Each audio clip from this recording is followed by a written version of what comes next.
세상에서 가장 높이 멀리 나르는 새가 알바트로스라고 하는 새입니다. 이 새가 얼마나 멀리 나르는지 11,000km를 비행한다고 합니다. 11,000km가 얼마나 될까? 서울에서 부산까지 보통 440, 450km라고 합니다. 그러니까 그거에 25배쯤 가까이 되는 거리를 날아 비행한다고 합니다. 생물학자들이 거대한 비행의 비결을 조사 연구했는데 이 알바트로스가 혼자 나를 때는 그 심장이 심박수가 빨라진다고 합니다. 그런데 이 무리를 지어서 나를 때는 심박수가 편안해지고 여유가 있다고 합니다. 바로 함께함으로써 평안을 얻고 힘을 얻고 함께 비행을 하게 되어서 태평양의 거친 폭풍도 뚫고 비행할 수 있게 된다. 그렇게 얘기를 했습니다. 바로 옆에서 함께 날개짓하는 동료 그 존재가 그 비행을 가능케 할 수 있었다. 그렇게 이야기합니다. 그래서 먼 길을 가고자 할 때는 친구와 함께 가라. 그렇게 얘기합니다. 여러분, 오늘 인생을 사는데 먼 인생길 살아가는데 함께 가는 친구가 있습니까? 그 친구가 아내일 수 있고 남편일 수 있고 또 다른 마음과 뜻이 하나 된 비전의 사람들일 수 있고 또 다른 관계의 형태일 수 있습니다. 오늘 우리 인생의 비행에 우리의 곁에서 항상 지원해주고 지지해주는 동행자 예수 그리스도 임마누엘의 은혜가 여러분 인생 그리고 우리의 2026년도에도 가득한 생이 그리고 한 해가 되시기를 주님의 이름으로 축복합니다. 그래서 함께 한다고 하는 건 참 행복한 거예요. 오늘 이 전도자의 고백을 통해서 보면 함께 하는 사람이 없음으로 인해서 인생이 고통스럽고 참 힘들다 하는 것을 얘기해 주고 있습니다. 홀로 살아가는 인생이 얼마나 힘든지 오늘 그 길에서 1절부터 3절 말씀 보면 위로자가 없다. 나와 함께하며 나를 위로해 주는 자가 없는 것이 헛되고 헛된 인생이다. 그렇게 표현했습니다. 오늘 1절 말씀 이렇게 기록했습니다. 해 아래에서 행하는 모든 학대를 살펴보았도다. 보라, 학대받는 자들의 눈물이로다. 그들에게 위로자가 없도다. 그들을 학대하는 자들의 손에는 권세가 있으나 그들에게는 위로자가 없더라. 바로 이 땅에 살아가는 사람들 중에 모든 학대를 살펴보았는데 그런데 학대받는 자들에게는 위로가 없다 하는 이야기입니다.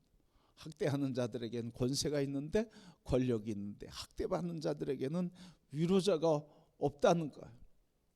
이 말을 좀 깊이 보면 인생의 정말 고통은 뭐라는 거예요. 학대를 받는 것도 고통스러운 거지만 더 고통스러운 건 뭐라는 거예요? 위로해 주는 사람이 없다는 거예요.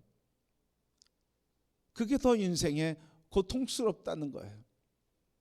그런데 이 고통이 얼마나 큰지 이 시인 솔로몬이 위로자가 없는 그 삶의 고통이 얼마나 깊은지 2절 3절 말씀 보면 이렇게 기록했습니다. 2절에는 차라리 누가 행복하다고요? 죽은 자가 행복하대. 살아있는 자보다 죽은 자가 행복하대. 왜? 위로를 받고 살지 못하는 게 그렇게 고통스럽다는 거죠. 그런데 3절에는 뭐라고 또 합니까? 태어난 자보다 태어나지 않은 자가 더 행복하대. 바로 이렇게 인생의 삶의 여정에서 어려움과 아픔과 눌림이 있지만 그러나 그것보다 더 힘들고 아픈 건 뭐가 없다는 거예요. 위로자가 없다는 거예요. 이게 인생의 고통이라는 거. 그렇게 사는 인생이 허무하다는 거예요. 그렇게 사는 인생에 의미가 없다는 거예요. 그래서 오늘 이 말씀을 역설적으로 얘기하면 위로하는 자가 없는 고통이, 이 말씀을 뒤집어서 얘기하면 위로하는 자가 있는 사람이 가장 행복하다. 여러분의 위로가 누구입니까? 여러분의 위로가 무엇입니까? 우리의 가장 위로가 되시는 그 한 사람으로 인해서 우리가 기쁨을 얻게 되는데 바로 예수 그리스도가 우리의 위로자가 되는 줄 믿습니다. 근데 오늘 이 말씀 보면 위로자가 없는 게 고통이래요. 근데 위로자가 위로한다고 하는 말이 무슨 뜻이냐면 오늘 이 위로한다고 하는 그 말을 보면 이런 뜻이에요. 이 위로라고 하는 말은 나함이라고 하는 히브리 말인데 이 나함의 뜻은 후 하고 숨 쉬다는 거예요. 그냥 탄식하듯이 한다는 거예요. 이게 위로가 된다는 거예요. 이게 위로의 뜻이 이 말이라는 거예요. 어떻게 이렇게 그냥 한숨을 쉬듯이 숨을 쉬는 게 위로가 될까요? 이 말이 갖고 있는 의미는 이거예요. 일이 있고 문제가 있고 고통당하고 아픔 당할 때 우리가 일반적으로 뭐라고 합니까? 걱정하지 마세요. 걱정하지 마세요. 괜찮을 거예요. 도와줄 거예요. 잘 될 거예요. 격려해주고 위로해주는 말이잖아요. 그런데 여러분 이게 힘이 있긴 있지만 정말 고통스럽고 아프면 이 말이 들려요? 안 들려요? 안 들려요. 이 말이 위로가 돼야 안 돼요. 위로가 안 될 뿐만 아니라 짜증까지 나고 화가 나. 그런데 여러분 이 나함이라고 하는 한숨을 쉬듯 숨을 훅 쉰다고 하는 이 말이 위로가 된다고 하는 의미는 뭐겠어요? 힘들고 아프고 위로자가 없고 고통스러울 때 조용히 다가가서 손을 붙잡고 그가 아파하는 그 모습 바라보면서 탄식하고 그리고 쏟아내는 그 아픔 속에서 그가 다른 얘기하지 않고 손을 붙잡고 같이 큰 한숨을 쉬는 거예요. 이런 거죠, 여러분. 그게 뭐예요? 그 사람의 마음에 아픔에 같이 호흡을 하는 거예요.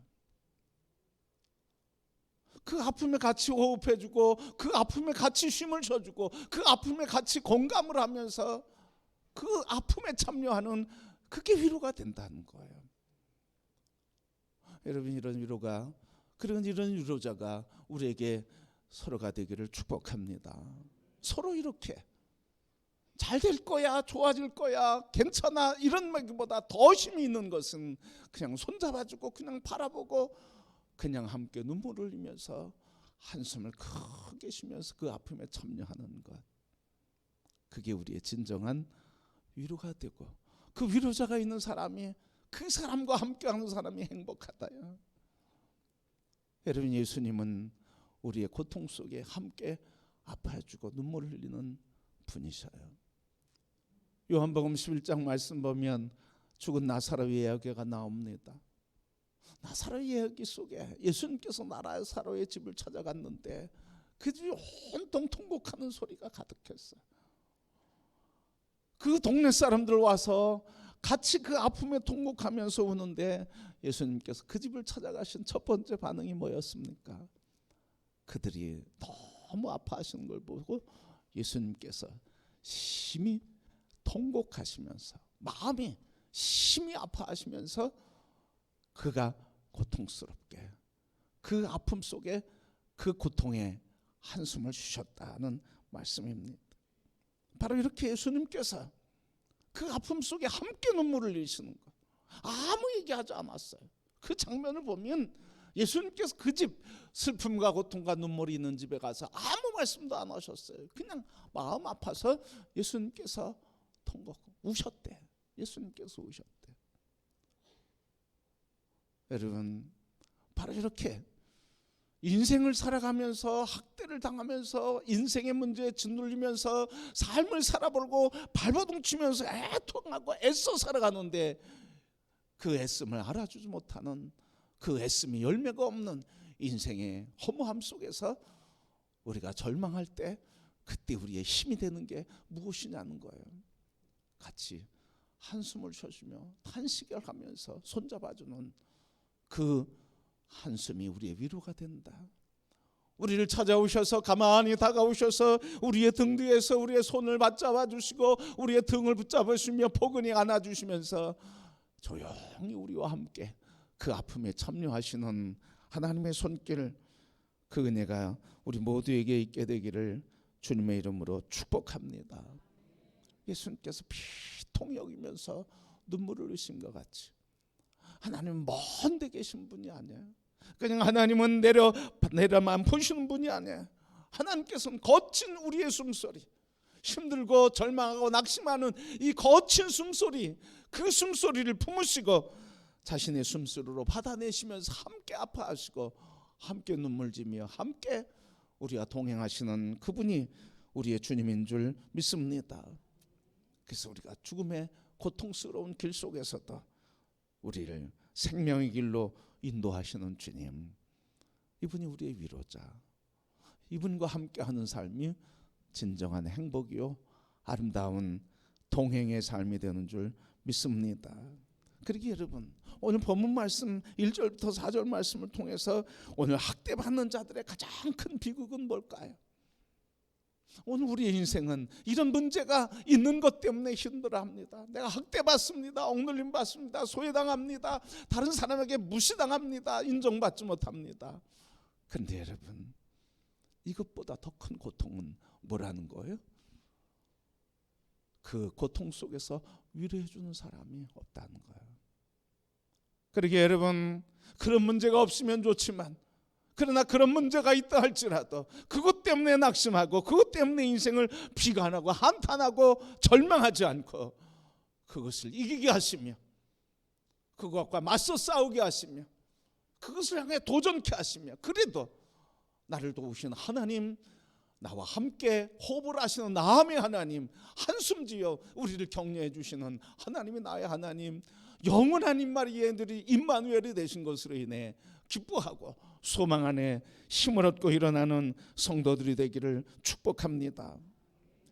나이팅게일이 전쟁터에서 간호장교로서 일하면서 그가 많은 사람들의 위로가 됐습니다. 병든 자를 치료하고 고쳐주고 수술하고 하는 그 과정, 물론 그것이 위로가 됐죠.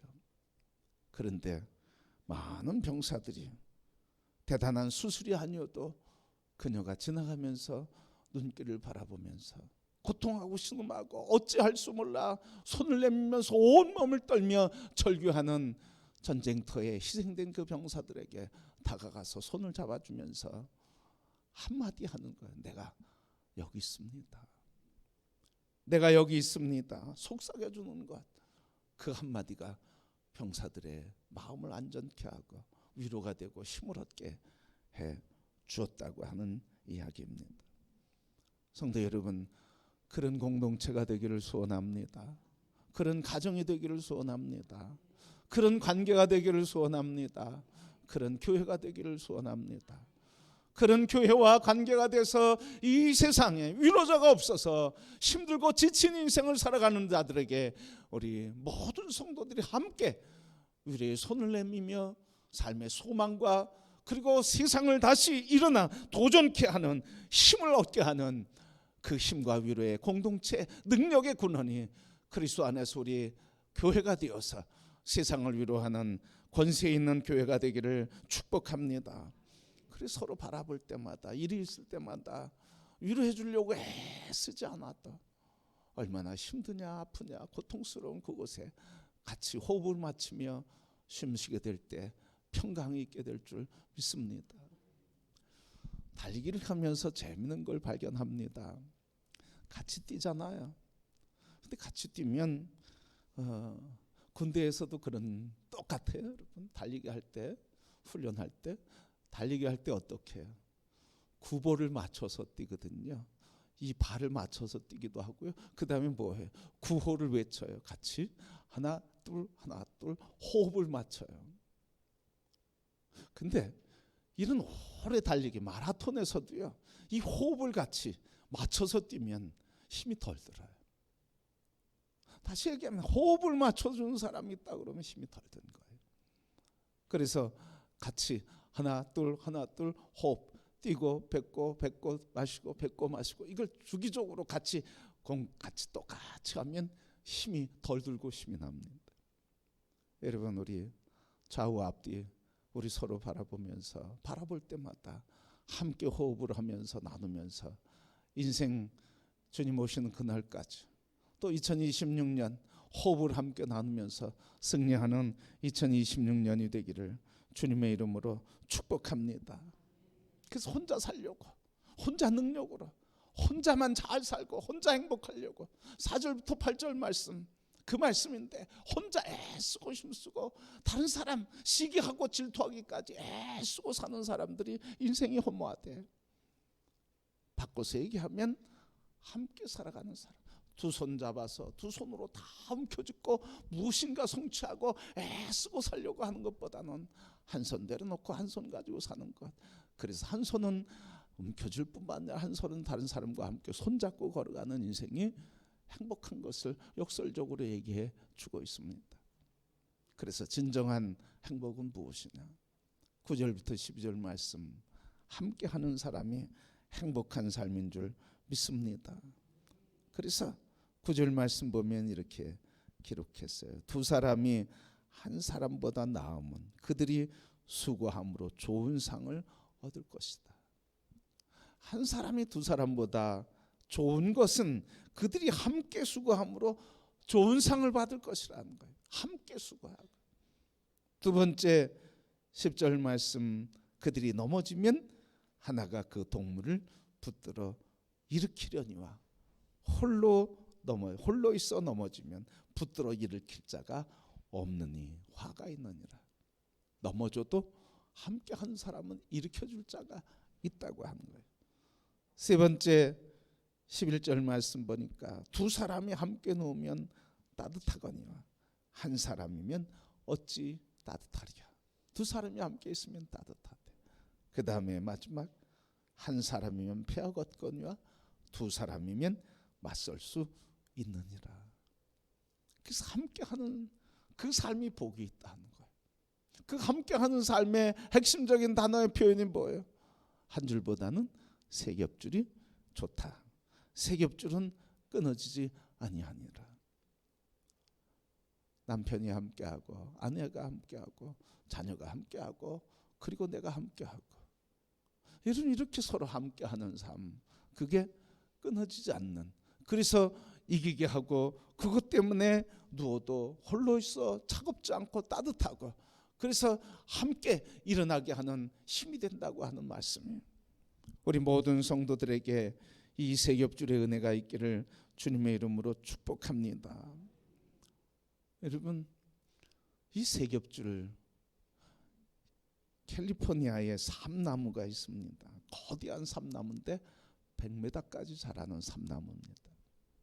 그런데 이 삼나무의 특징이 있는데, 이 삼나무는 오래되면 이 삼나무가 크기 때문에 모두 깊어야 돼요. 모두 깊이 내려가야 돼요. 뿌리도 깊이 내려가야죠. 근데 삼나무의 특징은 뿌리가 깊이 내려가지 않는다는 거예요. 근데 어떻게 100m 되는 높은 큰 나무가 견딜 수 있느냐 하는 거예요. 바람에 쓰러지지 않을 수 있냐는 거예요. 이 삼나무의 특징은 뿌리가 깊이 내려가지 않고 옆으로 퍼지는 거예요. 옆으로 쫙 퍼져요. 그럼 옆에 뭐가 있습니까? 옆에 다른 나무들이 있잖아. 그럼 다른 나무들 뿌리가 있잖아. 그러면 뿌리끼리 어떻게 되는 거예요? 뿌리끼리 막 뒤죽박죽 섞이는 거예요. 엮이는 거예요. 그 뿌리끼리 꽉 붙는 거죠. 그래서 태풍이 와도 폭풍이 와도 그 크고 높은 나무가 쓰러지지 않는 거예요. 세 겹줄이 좋다는 건 이거예요. 바로 나와 너가 함께하고 나와 너가 함께할 뿐만 아니라 우리의 생명의 주여 창조주 하나님이 함께하시는 이 세 겹줄이 될 때 환난과 시련과 폭풍이 와도, 그리고 억압과 압박과 소외감이 있어도, 우리가 어떤 상황에서도 세 겹줄로 인해 이기게 된다는 말씀인 것입니다. 성도 여러분, 세겹줄이 좋다고 하는데 그 세겹줄에 예수 그리스도가 좌정하고 계십니까? 여러분의 인생 그리고 우리의 인생에 우리의 삶을 든든히 뜨뜻히 승리케 하시고 위로해 주시는 세겹줄로 살아가기를 축복합니다. 그 가운데 우리의 세겹줄의 가장 중심이 되시는 예수 그리스도, 평화의 왕이요, 위로의 왕이요, 치료의 왕이요, 우리의 생명이고 구원이신 예수 그리스도와 함께 든든히 엮이는 삶이 되기를 축복합니다. 그럴 때 우리의 인생은 행복하가 하는 말씀이에요. 인천대교에 보면 현수교라고 하죠. 다리가 다 땅에 닿지 않고 다 떠 있는 거 있어요. 떠 있는 구간이 있어요. 그 다리를 뭐가 받쳐줍니까? 그 다리를 굵은 쇠줄이 받치고 있어요. 그 옆을 지나가면요, 이 굵기가 얼마나 굵은지, 그게 다리 와이어로 그리고 고리로 해서 연결돼서 다리를 받치고 있습니다. 근데 그 철근을 보면, 철심을 보면 어때요? 그게 하나가 아니야. 그 철심이 하나가 아니야. 아주 가늘한 손가락, 새끼 손가락보다 가는 이 철들이 꼬여 있어요. 꼬여 있어. 꼬여 있어. 꽈배기 틀듯이 다 꼬여 있어. 그래서 세 줄이 꼬여서 또 세 줄로 된 한 줄이 또 세 줄로, 그런 것들을 세 줄 이렇게 엮여서 이렇게 굵은 쇠줄이 될 때 수많은 자동차가 지나가도, 화물차가 지나가도, 화물이, 사람이 그 무게, 그 위에 전철이 다녀도 그걸 견딜 수 있는 거야. 그렇게 성도 여러분, 우리는 연약하지만 그러나 예수 그리스도 안에서 하나님과 엮여지게 될 때 우리의 삶은 창조주의 능력이요, 하나님의 형상이요, 자녀의 권세요, 능력으로 세상을 이기며 어떤 환경에서도 위로와 기쁨과 쉼과 평강을 누리며 우리의 삶의 추운 겨울 속에서도 주님의 사랑의 기쁨 속에 따뜻한 봄날과 같은 인생을 살게 되는 줄 믿습니다. 그러므로 여러분, 가장 행복한 동행은 무엇입니까? 나와 여러분 사이에 우리 하나님이 개입하는 것이 진정한 세겹줄이고 진정한 행복한 동행인 줄 믿습니다. 그렇게 우리 모든 성도 여러분, 날마다 함께 하시는 이 은혜를 기억하고 2026년도에는 우리의 세겹줄, 기도와 말씀, 사랑으로 서로 섬기며 함께 기도해주며 함께 엮여있는 거룩한 한 몸 된 공동체로서 그리스도 안에서 함께 동행하며 행복한 2026년 그리고 우리 인생의 여행길이 되기를 주님의 이름으로 축복합니다.